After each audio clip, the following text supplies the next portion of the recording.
Welcome to H today. సత్యమేవ జయతే అని మహాత్మా గాంధీజీ చెప్పినట్టు తిరుమల లడ్డు విషయంలోనూ నిజమైందని సిబిఎస్ఈ ఛార్జ్ షీట్ ద్వారా కూటమి నాయకులు చేసిన కుట్రలు చెప్పిన అబద్దాలు ప్రజలకు తెలిసిపోయాయని వైఎస్ఆర్సీపీ నాయకులు స్పష్టం చేశారు. అనేక ఉద్యమాల్లో స్వాతంత్ర సంగ్రామంలో అగ్రభాగా నుండి అనేక పెద్దలకి ఆదర్శమూర్తిగా నిలిచినటువంటి అహింస ద్వారా ఈ భారతదేశానికి స్వాతంత్రం సంపాదించినటువంటి ఏకైక వ్యక్తి బాపూజీ. రాజశేఖర రెడ్డి గారు ఆయన అడుగులు అడుగు వేసి నడిచారు.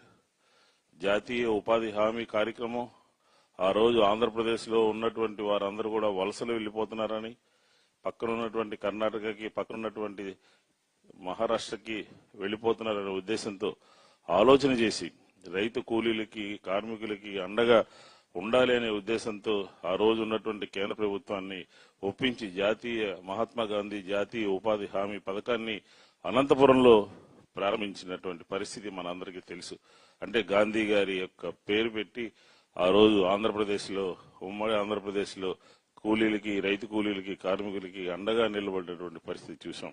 అలాగే వైఎస్ఆర్ కాంగ్రెస్ పార్టీ వచ్చిన తర్వాత జగన్మోహన్ రెడ్డి గారి నాయకత్వంలో గ్రామీణ స్వరాజ్యం, గ్రామ స్వరాజ్యానికి కేంద్ర బిందువుగా గ్రామ వార్డు సచివాలయాలను తీసుకొచ్చి 15,000 సచివాలయాల్ని రూపొందించి ఈ రాష్ట్ర ప్రజలందరికీ కూడా అందుబాటులో తీసుకొచ్చినటువంటి పరిస్థితి. అంటే అటు రాజశేఖర రెడ్డి గారు కానీ, ఇటు జగన్మోహన్ రెడ్డి గారు కానీ మహాత్మా గాంధీ గారి కన్న కలల్ని సాకారం చేసినటువంటి లీడర్స్ వీళ్ళు. కాబట్టి వారి యొక్క వర్ధంతి సందర్భంగా వైఎస్ఆర్ కాంగ్రెస్ పార్టీ ఘనమైనటువంటి నివాళులు అర్పిస్తూ ఆయన చూపించినటువంటి బాటలో ప్రభుత్వం గాని, మన ప్రభుత్వం గాని, వైఎస్ఆర్ కాంగ్రెస్ పార్టీ గాని అడుగులో అడుగువేసి ముందుకు సాగాలి, పునరంకితం కావాలి అని చెప్పని ఈ సందర్భంగా కోరుకుంటూ హృదయపూర్వక నమస్కారాలు తెలియపరచుకుంటూ, అందరూ కూడా గాంధీ గారు ఏ విధంగా మన భారతదేశానికి స్వతంత్రం ఏ విధంగా వచ్చింది, అందులో గాంధీ గారి యొక్క సేవలు ప్రతి ఒక్కరు కూడా కొనియాడడం జరిగింది. ఏదైతే ప్రత్యేకంగా స్వేచ్ఛాగాల్ని పీల్చుకోవడానికి, మన దేశాన్ని మనం పరిపాలించుకోవడానికి చాలా శాంతియుతంగా వారి యొక్క పోరాటం కొనసాగించి బ్రిటిష్ ప్రభుత్వాన్ని బయటికి పారదోలే విధంగా ఎంతో కష్టపడిన మహనీయుడు మహాత్మా గాంధీ గారు. అటువంటి మహనీయుడి యొక్క ఆదర్శాలు కావచ్చు, వారి యొక్క ఆలోచన విధానం కావచ్చు, వారి యొక్క భావాలు కావచ్చు, ప్రతి ఒక్కళ్ళు కూడా ముందుకు తీసుకెళ్లాల్సిన ఆవశ్యకత కానీ అవసరం కానీ ఎంతో ఉందని మీ అందరికీ కూడా తెలియపరచుకుంటున్నాను. ఇందాక పెద్దలు జూపూడి గారు చెప్పినా గానీ, మల్లాది విష్ణు గారు చెప్పినప్పుడు కానీ, ఏదైతే మహాత్మా గాంధీ గారి యొక్క పేరుని తప్పించే విధంగా ఈ కూటమి ప్రభుత్వం చేయడం అనేది చాలా బాధాకరం. ఎందుకంటే ఉపాధి హామీ అనేది ప్రతి ఒక్క పేదవారికి కూడా కూడు పెట్టే కార్యక్రమం. ఆ కార్యక్రమానికి జాతిపిత మహాత్మా గాంధీ గారి పేరుంటే ఈ కూటమి ప్రభుత్వం, చంద్రబాబు నాయకత్వంలో ఉన్న కూటమి ప్రభుత్వం కావచ్చు, వారి పేరుని తీసేసే విధంగా, మహాత్మా గాంధీ గారి యొక్క ఆలోచన విధానాన్ని పక్కన పెట్టే విధంగా, మహాత్మా గాంధీ గారిని అవమానించే విధంగా ఈ కూటమి ప్రభుత్వం పరిపాలన కొనసాగిస్తుందంటే ఇది చాలా బాధాకరం.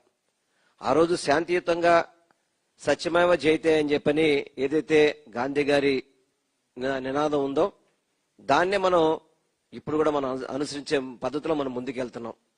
5 సంవత్సరాలు చూసుకుంటే గనక ఏదైతే మహాత్మా గాంధీ గారి యొక్క ఆశయాలు గ్రామ స్వరాజ్యం కావాలని చెప్పిన ఆయన ఎప్పుడైతే ఆయన పిలిపించారో దాన్ని తప్పకుండా దాన్ని పరిపాలించిన వ్యక్తి వైఎస్ జగన్మోహన్ రెడ్డి గారు అని చెప్పని సగౌరవంగా మనందరం కూడా చెప్పుకోవాల్సిన అవసరం ఉంది. ఈరోజు ప్రతి మండలంలో కావచ్చు, గ్రామంలో కావచ్చు, గ్రామ సచివాలయాలను తీసుకొచ్చి పరిపాలన అంతా కూడా వికేంద్రీకరణ చేసి గాంధీ గారి యొక్క ఆశయాల్ని, వారి ఆలోచన విధానాన్ని ముందుకు తీసుకెళ్లే విధంగా గత 5 సంవత్సరాల పరిపాలన ఉంటే, ఇప్పుడు ఈ 2024 కూటమి ప్రభుత్వం ఏర్పడ్డాక గాంధీ గారి ఆశయాలు అనేది ఎక్కడా లేదు.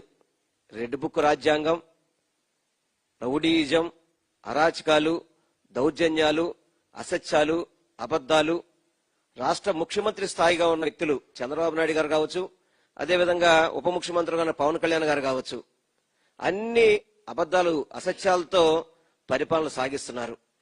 కానీ జగన్మోహన్ రెడ్డి గారు గాని, మన పార్టీ గాని నమ్ముకుంది ఒకటే, సత్యమేవ జయతే. ఎప్పుడైనా కానీ నిజం గెలుసుద్ది. అది కొంచెం ఆలస్యమైనప్పటికీ కూడా గాంధీ గారి యొక్క బాట ఏదవుతుందో అది తూచా తప్పుకుండే పార్టీ గాని పరిపాలన చేసిన ప్రభుత్వం గాని అది వైఎస్ఆర్ కాంగ్రెస్ పార్టీ, అది జగన్మోహన్ రెడ్డి గారి నాయకత్వంలో పనిచేసే పార్టీ అని చెప్పని అందరికీ తెలియపరుచుకుంటూ ఈ రోజు వారికి ఘనంగా ఈ వర్ధంతి కార్యక్రమాన్ని చేసిన అందరికీ పేరు పేరున నా ఉదయపూర్వ నమస్కారాలు తెలియపరచుకుంటూ సెలవు తీసుకుంటున్నా. ఇప్పటి వరకు కూడా పెద్దలందరూ కూడా భారతదేశానికి స్వాతంత్రం సంపాదించుకోవడానికి సంబంధించి మహాత్మా గాంధీ గారి నేతృత్వంలో మనం ఏ విధంగా సాగామన్న అంశాలన్నీ కూడా విపులీకరంగా చెప్పడం జరిగింది. నాకు వీడు మాట్లాడినటువంటి మాటలు ఇవాళ రాష్ట్రంలో దేశంలో జరుగుతున్నటువంటి పరిస్థితులను ఒకసారి పరిశీలన తీసుకున్నప్పుడు ముఖ్యంగా ఆంధ్ర రాష్ట్రంలో నిజంగా ఈ ప్రభుత్వం పరిపాలన చేస్తున్నటువంటి పోకళ్లను చూస్తే సిగ్గుతో తల ఉంచుకునే పరిస్థితులు వాళ్ళకు కనిపిస్తా ఉన్నాయి. మనకేం పోరాటాలు కొత్త కాదు, మనకేం ఉద్యమాలు మరి కొత్త కాదు. ఎందుకంటే పోరాటాలు చేసే ఉద్యమాలు చేసే ఈ దేశానికి స్వాతంత్రం సంపాదించుకున్నటువంటి చరిత్ర భారతీయులకు ఉన్నటువంటి పరిస్థితులు ఉన్నాయి. కానీ ఈ రోజున జరుగుతున్నటువంటి పరిణామాలు ప్రభుత్వ పోకళ్లు పరిశీలన చేసినప్పుడు ఆ రోజున దేశ స్వాతంత్ర పోరాటంలో పాల్గొన్నటువంటి పరిస్థితుల్లోనూ ఉద్యమాలు చేసినటువంటి పరిస్థితుల్లోనూ